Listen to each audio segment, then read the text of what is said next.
joining. We just wanted to share some information with Denver residents about the coming storm and about our preparations. Obviously, we know this is going to be a big storm, and Denver is ready. And so we just want to tell you a little about the precautions and the steps and the preparations that we are taking so folks know what to expect in the coming days. Obviously, we know major storm coming tonight through Friday.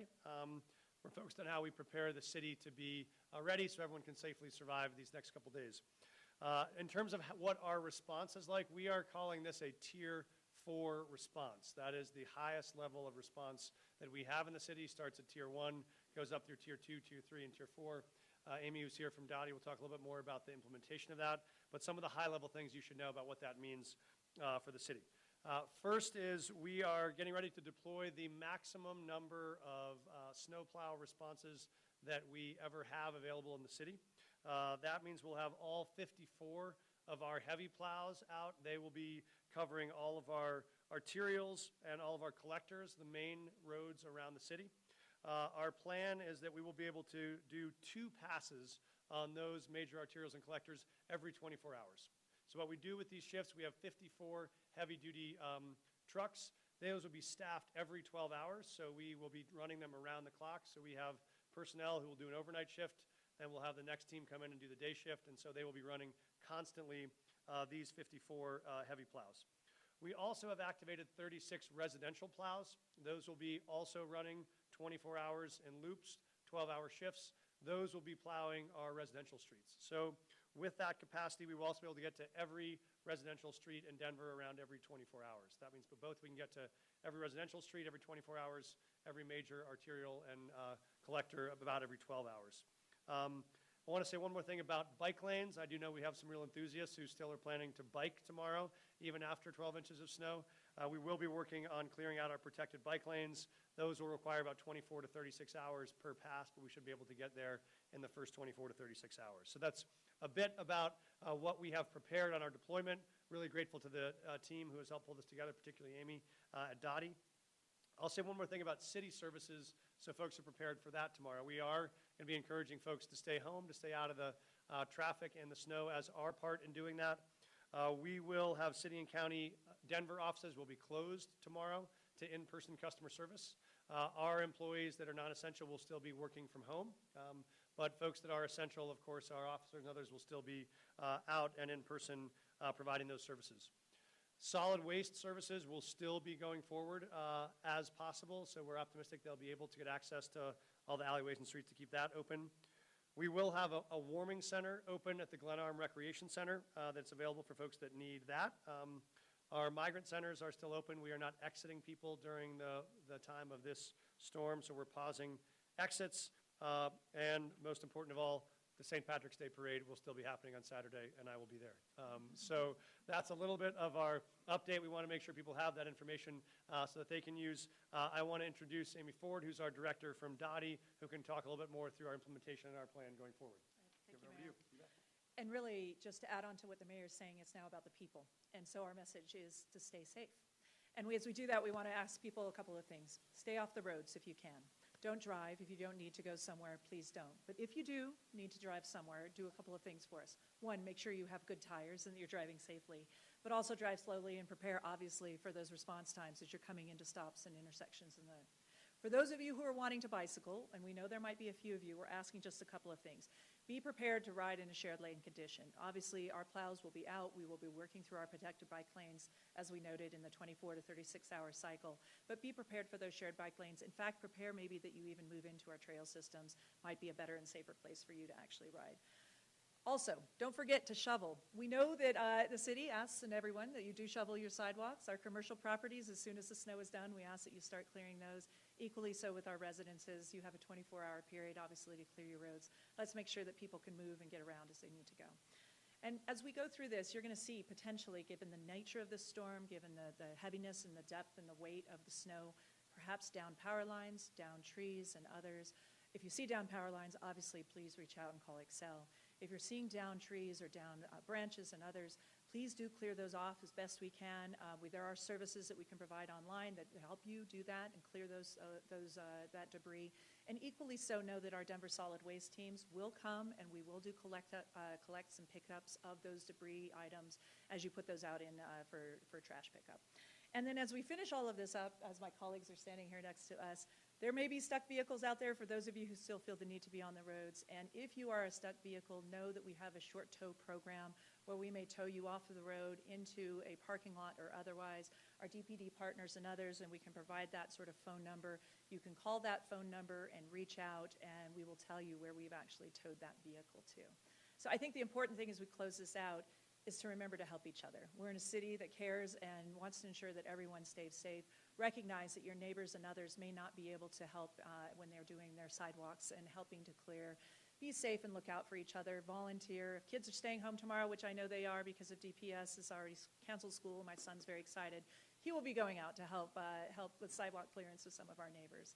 So be safe. Continue to ensure that you are protected as you're out there, and know that we're out there and we're ready to help you. Thank you. And we're happy to answer questions if you might have them. What exactly goes into a Tier 4 storm, and what would be the step from like a 3 to a 4, and how often is a 4 called by the city? Very rarely. It's probably once or twice a year that we have a Tier 4 storm. And for us, it's really a combination of factors that go into these tiering of our systems. Tier 1 is from light snow. There will be, let's say, mitigating things like the weather will help us clear up the snow, et cetera. And it also allocates then the number of resources that we put onto our streets. We always will be paying attention to what we call our major arterials and our collectors. So a major arterial, just for point of reference, is something that has a stripe in it. So when we talk about major arterials, those are things like Colfax and Sheridan and MLK Boulevard and others. Residential streets are the ones without the stripe. So as we put all those pieces together, then it activates our different deployment schedules. We always have our snow command in play, and that's something that we continue to do. So as you run through this, the Tier 4 level for us is heavy accumulation, major drifting potential, several days of clearance, active work on our paths and our cycles where we're doing more than one day of response and how we move that together. And that is where we are today. Andy, can you further explain residential side street plowing and what residents can expect there? I know you've said in the past it doesn't mean bare pavement. That is very correct, and thank you for actually clarifying that. So when we talk about residential plowing, what you are going to see in that 24-hour pass that the mayor talked about is we're going to be moving down to one pass through the middle of the street. The goal is not to get to bare pavement. The goal is actually to sort of ease and smooth that pass. If you recall, we had some instances where we had severe, let's say, icing and rutting, and the goal of the residential plowing program is to actually avoid some of that. So that's what you will be seeing. You're going to see us continue those activities. Again, our goal is to get to every residential street in a 24-hour period, and then we might cycle back through again, depending on the accumulation and what we're seeing on the roads. Mayor, sorry guys, I'm going to have the mayor answer one question in Spanish and then he has to go.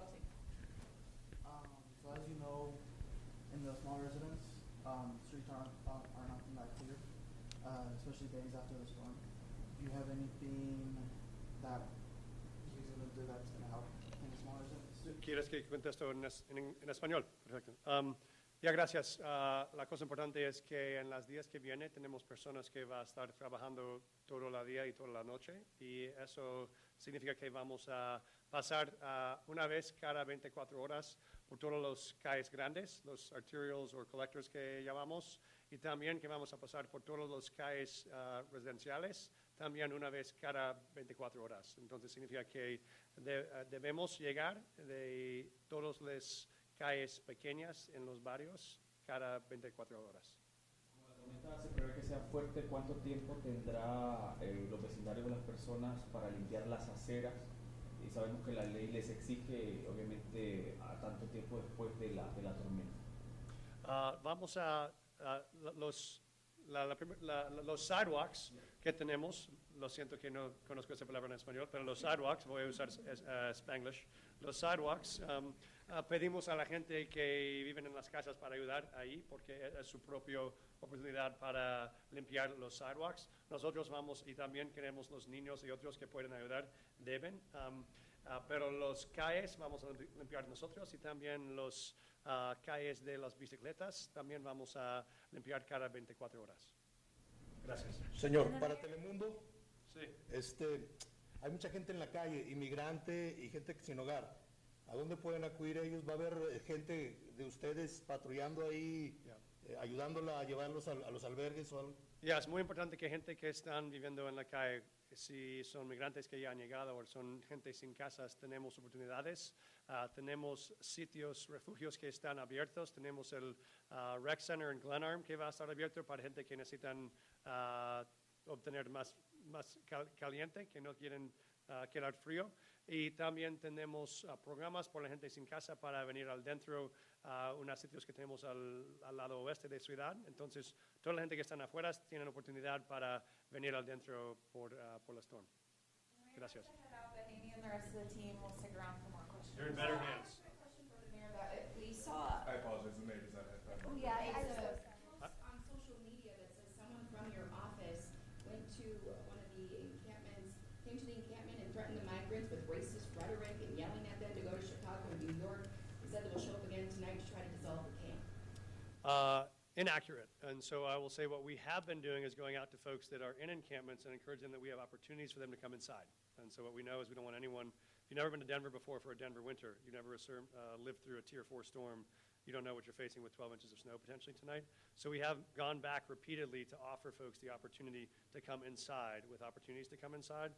Some folks have refused to come inside. We've said we would really encourage you either to come inside at one of our sites or to pursue onward travel to a city that doesn't have a foot of snow coming, because we are worried about their safety. So we don't want folks outside in the snow without care, but that's, of course, their decision. We're offering them inside options. We're offering them onward travel options, but our goal is if you're stuck outside, we don't want you in a tent. We want you inside. This is your administration's first big snowstorm. Yeah, I'm How so are you sorry. going to handle this? We are ready, and Amy's going to tell you all about it. He really doesn't have to go. Sorry. No, thank you. Thanks a lot. Let me do your, I'll come back to you. Yeah. 78 neighborhoods and only 36 residential plows. How are you prioritizing who's getting plowed first for these residential side streets? That actually is a great question. So we have, our plow systems are in 2 different locations in the city, so out at Roslyn and also here more centrally Denver, and so they go simultaneously to those. So there is not a prioritization list as far as our 36 and how we handle our residential streets. We talked a lot about the snow and the plan for tomorrow. What does Friday look like? Friday is more of the same, and I think when we talk about this right now, you're going to see our plows, our heavy plows deployed all the way through Friday, possibly into Saturday as we continue to work to get those roads to bear, and that's a focus of ours. With our residential plow program, right now we are planning on working all the way through Friday. Again, maybe 1, 2 passes through with those residential streets, and as conditions warrant, as it potentially warms, which we may see happening in the weather schedule, we'll continue to look at how we handle plowing. Follow up, is that messaging for people who live in Denver, be prepared for this to be impacting you all day on Friday too? I think the message really for people in Denver is to be prepared that this storm could be impacting you starting tomorrow all the way through Friday and potentially into the weekend. When was the last time Denver had a Tier 4? We were just talking about that earlier with the mayor, and I think what we were saying is around 23, 22, well, the ice storm, and I'll clarify that, and then I'll give you guys better sound as we go through that. What do we think? When was the last one? I think it's been at least 3 or 4 years since that happened. Yeah. But we do prepare every year because it's unpredictable. Right. So the last time that we believe that we saw a storm of this magnitude, our Tier 4, if you will, was really about 3 or 4 years ago. And some of you have been living through that with us in previous years where we've had our snowmageddons and some of the others. But to know that we are here, we're ready, and we're ready to make sure that we keep these streets and the community safe. What's the biggest challenge going into a weather event like this? I think the biggest challenge is really about coordination. And so it's coordination to ensure that we have the people, the manpower, the resources, our fleets, that we actually are able to communicate well with the community, who is as much a partner in this activity as frankly our team and our members are. And so as we put all of that together, I think the important thing to remember is it is a partnership. We do our part in how we keep the roads clear and how we ensure we ask the community to do their part too in helping keep each other safe. I think people in Denver, if you've lived here for a while, you've been through these, you kind of know what you're doing, but it's spring break. We have a lot of visitors here. How do we handle that? You know, when we think about our spring break visitors and other people who are traveling perhaps and they're experiencing sort of a Denver spring snowstorm, which is something magnificent sometimes. A couple of things. One, get out early. If you can get up to the mountains, you'll enjoy that travel. Stay in Denver, enjoy, spend your time. You're going to have restaurants, businesses, and others who are ready to help people who may be a little more not able to move around quite as much. And we also ask again that as you're on these roads and as you're on these streets, if you cannot drive, don't drive. So stay put, enjoy the community, enjoy what we have to offer here, and we'll keep you safe and get you where you need to go. Any advice, last-minute preparations before the weather hits this evening? Last-minute preparations for people. Obviously, anyone with vehicles, make sure your tires are good. Keep some storm wear and weather gear in your vehicle. If you don't need to go out onto the road, don't. For our residents and others, make sure your plows, i.e. your shovels, are ready. Because we're going to be asking you to make sure that you're helping out and making sure that you keep our transportation system moving, i.e. the sidewalks and the areas around you. And then again, continue to be safe and aware of your surroundings. You know, when we look at heavy snow like this, the idea of falling trees or down power lines, something that is a risk, and we want to make sure that you're aware of where you are. With regard to the coordination piece that you mentioned, I see Chief Thomas here. Chief, would you mind answering just a question about how your team is preparing and what residents can expect in terms of police service?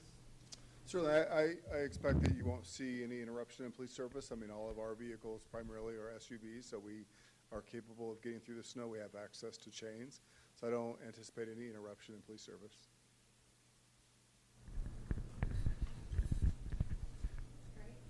Awesome. Thank you, guys. Yeah, Thank you all.